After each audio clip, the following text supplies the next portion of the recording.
Many in today's world wouldn't believe that crimes against women were once an almost unknown phenomenon in the rugged social landscape of Northeast India. In recent years, however, bodily desecration and sexual atrocities, once unimaginable in the region, have become a not too uncommon occurrence. India is, no one will disagree, a superpower as far as this desecrating muscle is concerned. But the malady now surfacing in Northeast isn't a direct contamination from the mainland. While in mainland India it is, one might observe, originally a gift of the Purdah and the trampling footprints of medieval invasions. In the Northeast it is the result of a modern Occidental malady, the spread of explicit subversion. Degrading visuals have evolved into a lucrative parasitic enterprise in the West. Their unchecked infiltration is now engineering a silent, irreversible mutation in the very soul of virgin soils like Northeast. The onset of these explicit influences coincided with the advent of video films by the 80s of the foregoing century. Video films, in those days, promised scores of unemployed youths a lucrative source of earning. Video parlors mushroomed at every street corner. Television, particularly color television, was not a household article in those days. A handful of moneyed people could afford to buy color TVs and video cassette players.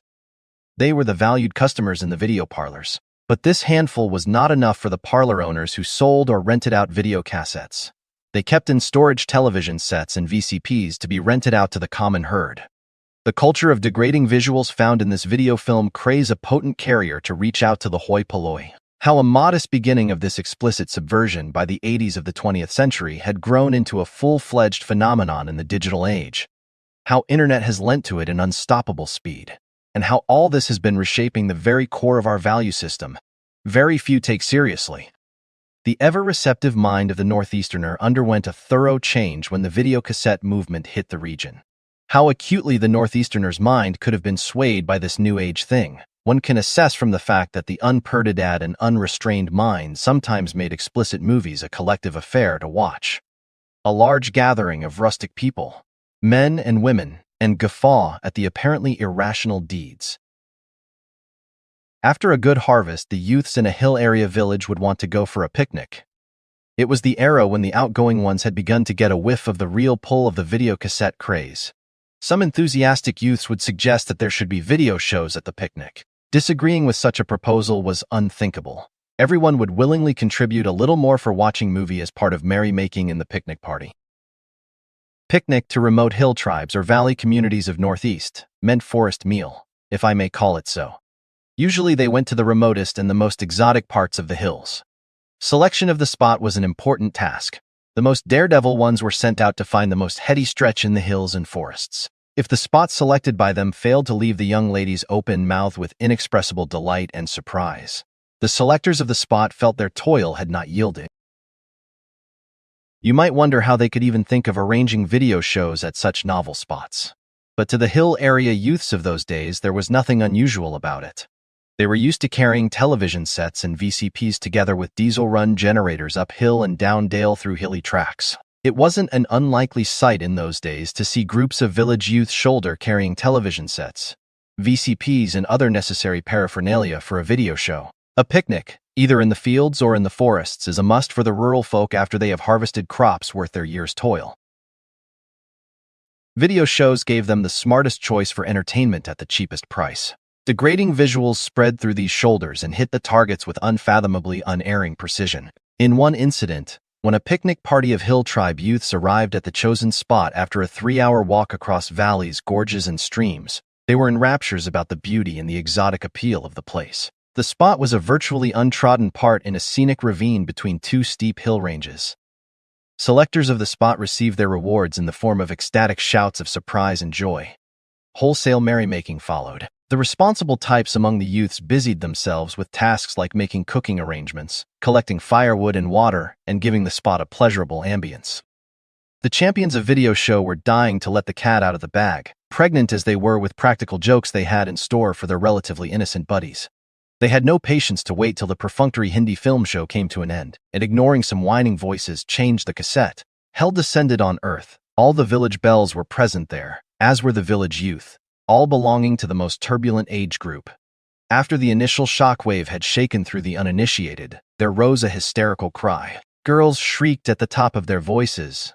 Boys hooted and hissed, and the real authors of the shocker smiled, winking and gesturing at one another. Some of the girls who had instinctively tried to flee the spot later relented to the cajolery and were brought back. There wasn't a next place there where they could go anyway. Some boys who were aghast at the sudden assault on their senses quietened down. All that remained there were amused smirks interspersed with unabashed outbreaks of laughter at the extremely irrational deeds of the characters on the television screen. Some speculated amid roars of laughter that the actors could not be flesh-and-blood humans. The above is a truthful account of an incident I had heard from a friend. Any Northeasterner can understand how truthful the account is. They can also understand the consequences of such a beginning. For the Northeasterner who never knew kissing a member of the opposite sex was a mode of displaying passionate love, this exposure to a destabilizing display of civilized animality was indeed the harbinger of a very different era. The outcome of this we can now see almost every other day, in different parts of the region. Perhaps it is the most definitive blow to the Northeasterner's endeavor to define his position in the post-industrial world. It has the effect of mixing up all his beliefs and values, acquired as well as innate. A molester's impulse has begun to occasionally seize his consciousness. What this will lead to only time can tell. Since before independence, the all-pervading way of life in mainland India, which can also be called corruption, has been exerting a sinister influence on life in Northeast. This quaint byproduct of the onward march of civilization found almost virgin soil in this region. Northeasterners had very limited exposure to corruption at public places. Corrupt practices, even if they were there, were limited in the consciousness of a meaningful few. Masses did not have an impulse to make material gains by resorting to shameless skullduggery. Even today, a closer study will reveal to anyone how alien the itch of earning money by immoral trickery is to the bona fide Northeasterner who still has problems with the wisdom that man can live without wants even if he didn't grow crops. The advent of Scam Raj attained spectacular proportions in the Northeast after independence, when its oneness with India was clearly spelt out in unambiguous political terms. And democracy, parliamentary democracy, made inroads into the mind map of the Northeasterner. As even before the freedom struggle era leaders were past sea, India slowly but steadily slithered down the slippery path of corruption. Waves of changes in value and perception began having an impact on the mind of the Northeasterner. In the initial stages, the powers that be in Northeast looked at corruption with grave misgivings. They didn't have ripeness of the mind to asphyxiate all the core values innate in them. However, as time passed, they began to realize they would only be laggards if they could not mold themselves into the New World Order. Slowly, in bits and chunks, they began swallowing the gizmo, and then suddenly began hogging it with mad piggishness. Today, a fraudulent Bihar politician can come to Northeast to learn the pluck with which the Northeastern scammers make their loots, scarcely bothering about words like leak-proofness of method. Virgin soil, when put under cultivation, promises unforeseen yields. Northeasterners' virgin minds, when initiated into the artistry of scamming, began to bear unforeseen fruits. The inherent element of treating things rather summarily gave the scams of the region a novelty which none of the mainland scams can match. The economy here revolves around the use, or misuse, of central funds. Central funds are a scammer's dream here. If you have witnessed how a huge uprising fizzled out even after tasting success, you know it is scams that meddled with Northeasterners' dreams. One impulsive conman from Northeast who had, after trying everything else, taken to politics, and had gone on to be the head of an autonomous district council, a constitutional body for giving tribespeople autonomy, actually indulged in paying doles and grants and fake currency notes.